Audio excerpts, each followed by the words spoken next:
guys, welcome back to my channel for my December monthly wrap-up. I have a decent little pile here. I read 12 books this month, and I have another book that I'm only about 100 pages away from finishing, which I will do probably today or tomorrow. So it is January 1st, and I am one of those holists that waits until the end of the month, after the month is over, to actually do my wrap-ups, because I didn't know if I was going to finish anything else. These are in no particular order. They're just top to bottom. I did do one readathon, which I still need to do the closing wrap up for, which I will do while I'm sitting here with my stuff up. This is going to be the first video you're going to see with my new setup. These are my TBR shelves, and I thought it would be nice to rainbow them. I'm not sure how I like it yet. I feel like there's still too much, I don't know, brown in there. I'm not sure how to do this. I'm like winging it. Plus I got new lights and I got a new board. So this is the third video I filmed today, but this is going to be the first one you see. So sorry if I'm being repetitive in future videos. Let me know how you like it. If there's something that you think I should change, like placement wise, I'm all ears. But we're here for books, not for lighting, which I'm appreciating because it's almost 5 o'clock at night and it's been yucky all day, so the lighting was substandard and I have work tomorrow. So let's see where we want to start. I'm just going to grab one off the top. Bank Chronicles. Okay, so I read all of Cassandra Clare's books up until the new series that just finished, the Dark Artifices series. I'd read all of the Infernal Devices and all of the Mortal Instruments. But I had never gotten around to reading this. And I have 2 of the 3 books for the Dark Artifices series, so my goal right now is to read the little short stories and then start on the Dark Artifices. So I am finished with the Bank Chronicles. I'm working on the Shadowhunters Academy right now, and will shortly be starting the Dark Artifices. I liked this a lot. I did listen to it on audiobook.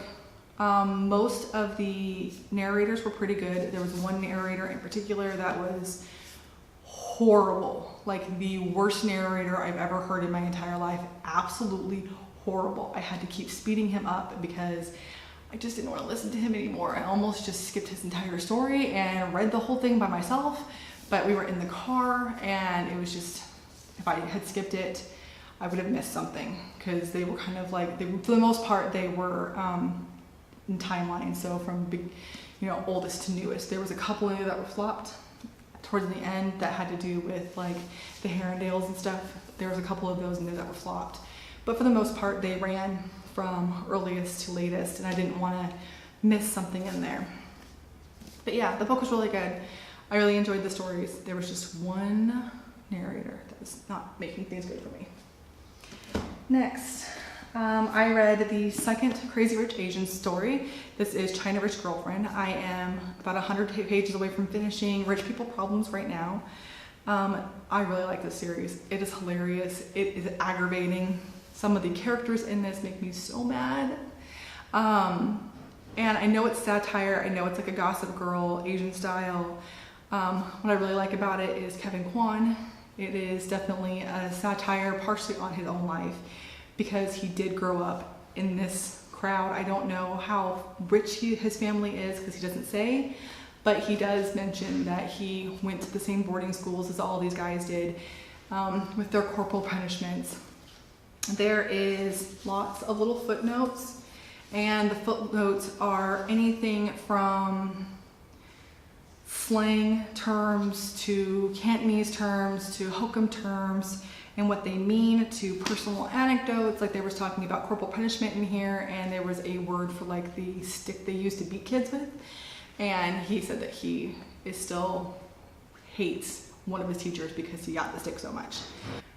In here they're talking about Americans specifically, white people in general. They call them red-haired dog crap is one of the terms that they use, and I thought it was interesting to see racism from a different side. I've been enough places to know that white people can be the victim of racism.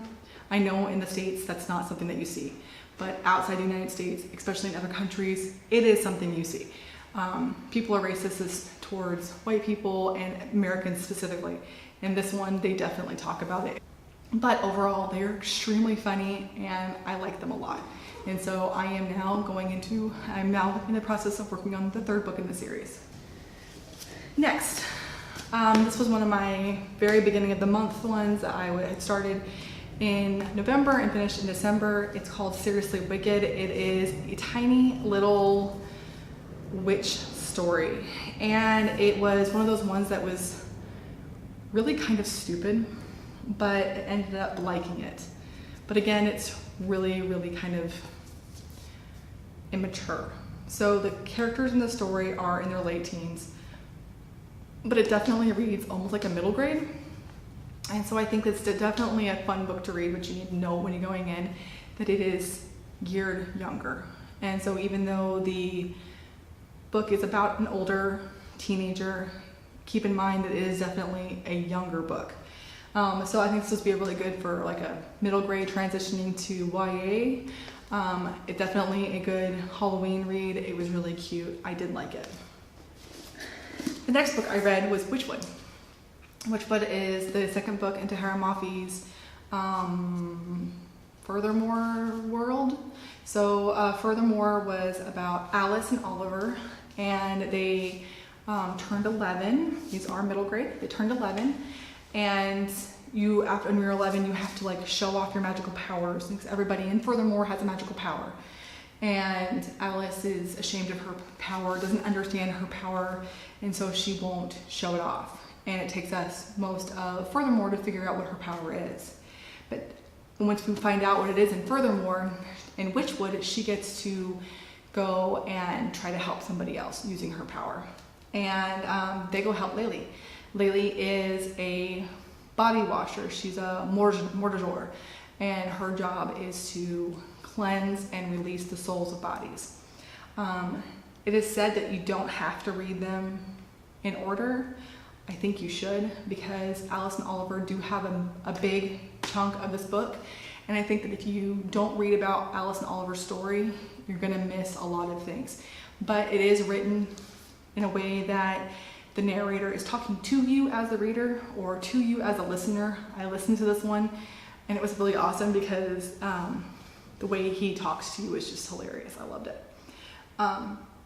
But I do say that it's better to go already knowing Alice's story. It was really good though. It's definitely a book that I would read another book out of that series with no problem. If you have watched my wrap-ups, you know that I listened to Harry Potter before I go to bed at night, and I finished another book in the series. I finished The Half-Blood Prince, which is one of my favorites. My favorites are Prisoner of Azkaban and Half-Blood Prince. I don't know which one's which. This one I like so much because it really goes into the backstory of Voldemort, and to me the why of somebody being evil is one of my favorite parts. To learn what makes them tick is really fun for me.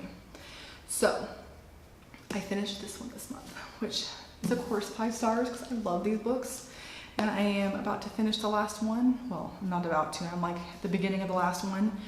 I'm not sure what I'm going to listen to next though. If you guys have a good listen before bed book, let me know, because I just kind of lay in bed and I relax and I listen to my stories, and I put a sleep timer on, and then after I fall asleep, next morning I go find out and I go backtrack and figure out where I was, and I hold the spot.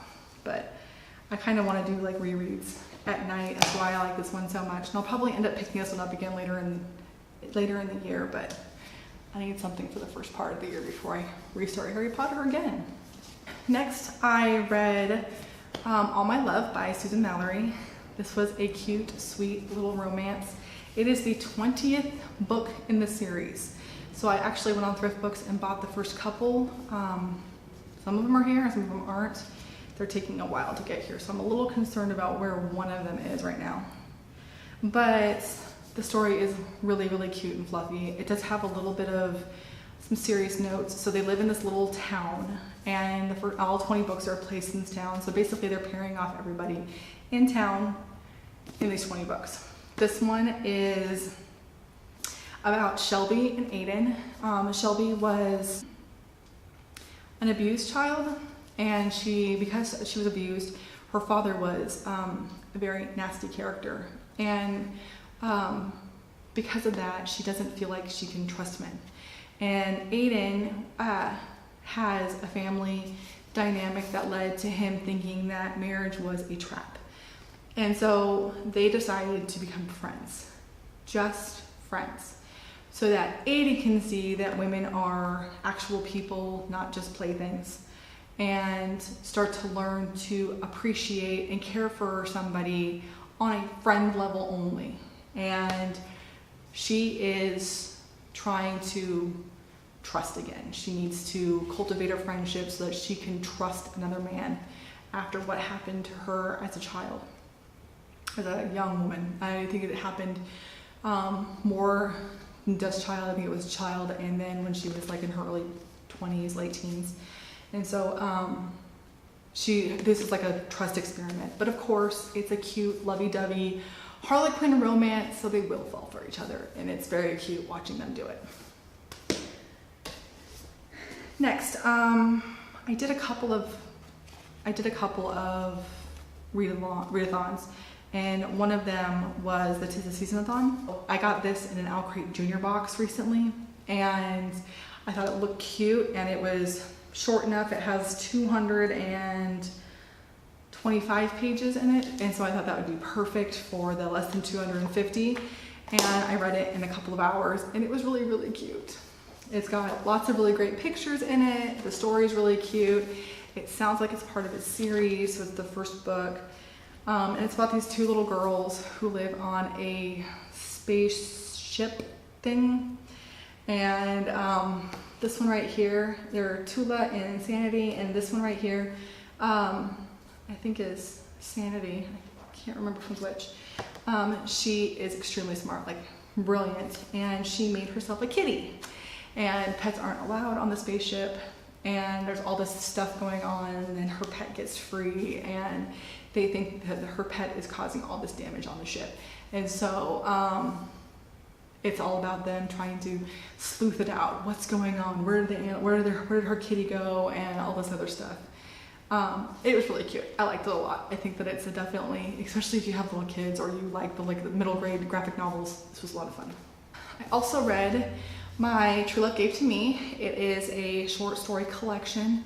My Goodreads has a very in-depth go through of the stories in here because there was quite a few that I liked and quite a few that I didn't really care for. Let me open it up and I will tell you that my favorites were The Girl Who Woke the Dreamer, Welcome to Christmas, California, What the Hell Have You Done, Sophie Roth, and The Crumpus Slough, or whatever, however you say it. There's quite a few in here. Like I said, my Goodreads has like story breakdowns. Gives you the star rating for each story and then a little synopsis. Some of them are really forgettable, some of them I didn't care for at all, and some of them were really, really cute. I do want to check out Matt De La Pena, because his story, which was Angels in the Snow, was very, very good too. I went to the second page instead of the first page, and so I missed a couple stories, and that was the only one on the first page that I liked a lot. So yeah, I think overall it was a really good book and very worth the time to read. Okay, we're getting down there. I've only got 4 left. Ooh, 12 is a lot for 1 month. The next book I read was Snow and Love. This was supposed to be for the 'Tis the Season-a-thon, but it didn't get to my house until the day after the 'Tis the Season-a-thon was over. And then it came in a box with some other books, and they didn't pack it very well, and it came damaged. All the pages were like jacked up. You can kind of tell when I'm looking at it, they're all kind of messed up right here in the middle. But I've been weighing them down with books all month, and I've got it almost flat. But there's 4 stories in this one. There's Melissa De La Cruz wrote a story, Nick Stone, Amy Friedman, and Casey West. Casey West's story was my favorite. Nick Stone's was really cute. Amy Friedman's was okay, and Melissa De La Cruz's was crap. And I hate to say it, but Melissa De La Cruz is just not a good author to me anymore. When I was a teenager, or not teenager, in my early 20s, I read quite a few of her books and I liked them a lot. I actually have a couple, like The Witches of East End, that I still, as far as I remember, like. I haven't noticed that my library book of hers is in. And it's the first Witches of East End because I wanted to reread it. Because I have a couple of her YA from the same world and I wanted to reread the old ones to put my brain in the right mood to read those ones. But everything I've read from her lately is terrible. But the Casey West book story was definitely my favorite. The Nick Stone book was really cute too. I had no idea that Nick Stone was a woman. But yeah, most of this was really good. A couple of the stories were one was bad. There's only 4 in there and it's a really short book. It's got like 251 pages. It was supposed to be my 250 page book, but like I said, it didn't get there in time. I was kind of not sure what I wanted to read next. So I grabbed The Witch of Willow Hall because the title and the cover really intrigued me, and it was supposed to be like a historical fiction kind of fantastic book. Not fantasy, but had fantastic elements in it. The problem with this book is that the twist of the story is the witch. And the fact that you give away the twist of the story on the title of the book makes me kind of go, ugh. So this is the very first book I ever got from Second Star Lit, and it kind of gives me a worried, note that this is the first book I got from that book box, and I did not like it. I am worried about what's going to happen when I read the rest of their books. I've only gotten one more since, and this was like November's book box or something, and I have December's that I just got recently, but December's book does sound good. So I'm hoping, because this one was not. It was not terrible. There was great things about it, and I think I would have loved the book had the title not given away the plot twist, because knowing there was a witch in it completely took you out of the story when you were looking for the witch, and you're reading this going, oh, I see what's happening here. So I think it would have been a great book had the plot twist not been on the cover of the book. Okay, 2 more. The next book that I read was The Cruel Prince. I have been getting bugged about reading this book recently, and so I decided to go ahead and finally read this book, and I liked it. It definitely wasn't my favorite because I have a hard time reading books with unlikable characters, and pretty much every character in this book was trash. This is about Jude and Jude's twin sister Taryn and their older sister Vivi. Vivi's mom, she was married to a red cap and got pregnant with this baby, and then she escaped Fairy and went to the mortal realm, mortal world, whatever you call it, and fell in love and married a mortal man and had twins. So when the twins were little, the red cap, but he comes to take his daughter and kills both of the human parents and takes all 3 of the girls because he feels like it's his duty as the husband to take even the bastard children. And then this is them growing up in Fairy. You have Vivi who belongs there, who doesn't like it there, and then you have both the twins who don't belong there, who want to stay.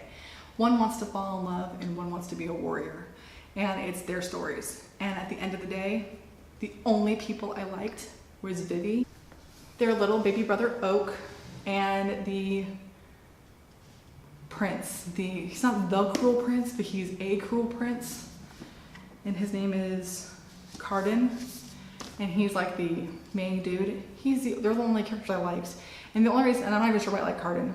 He's still a little butthole, but he kind of reminds me of Draco Malfoy, and he kind of gives me that he's a pain in the butt because he's protecting himself type of situation. I don't know, but he gave me, I don't know, I kind of liked him. I'm weird, I don't get it. But yeah, this book was kind of a disappointment and kind of intriguing at the same time. So I'm kind of stuck in the middle. I'm not really sure what I think of it, but I am. I do have the second book pre-ordered, and I am looking forward to reading it because I do want to see what happens. I just wish I liked someone better because even Carden I didn't like half the time. I only liked him part of the time. So I would love to hear your guys' opinions on this book because I'm not sure what I think of it. Last, but not least, well, actually probably is least, is Hunting Prince Dracula. I feel like I've talked about this book a lot lately because this was on my, even though you haven't seen them yet, on the previous videos I did today was about this one. This one is just, I had a problem with stalking Jack the Ripper. I had a problem with Audrey Rose and how she talks. She's constantly talking about how she likes to do this, but she really shouldn't because it's not ladylike.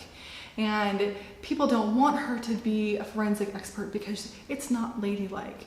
But she wants to dress, she wants to be pretty and girly and dress in dresses, but it's not ladylike for her to do this. And she dwells on it so much. And then she's constantly like, oh no, I'm alone with Thomas. That's not ladylike. What are people gonna think? What is my reputation gonna be like? And I don't know how that relates to, I know it's like a historical fiction-ish. And I know that there was stigmas about what women could and couldn't do, how they could or couldn't act around men. But at some point, it's a little bit ridiculous that she's dwelling on this constantly. I love the fact that she was forensics. Fine, she wants to be pretty. I have no problem with that. Dress up in all the pretty dresses that you want. Go stalk murderers. Awesome. I like the plot of the book. I like the settings of the books. I just don't like Audrey Rose and her wham-wham inner monologue. And it doesn't get any better in this one for me. So this one was definitely a... I am a little bit curious about the next book, but I don't know if I'm curious enough to actually read it. I read the original one, I listened to this one. I don't think I'll be able to read any more of them, but I might be able to listen because listening I can tune out when she whines. And I cannot do that when I'm reading it. When I'm reading it, I have to like read it, and that bothers me. So yeah, that's my list of 12 books that is, you know, it's coming up almost a year off my bench.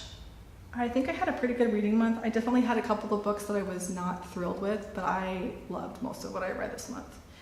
And I think that doing the readathons helped. So I definitely want to do more readathons next year because it just gives me that extra little nudge. It gives me a goal. Like, here's a, read a book that's this. And so you have to go look through my books and find one that fits the, the tag. Like a short book or a holiday story or warm and fluffy, depending on what you're reading. And I think it was fun to be able to read according to some of that stuff. So yeah, that is my stuff, my wrap up, my December reading. I hope you enjoy. I'll talk to you guys later. Bye.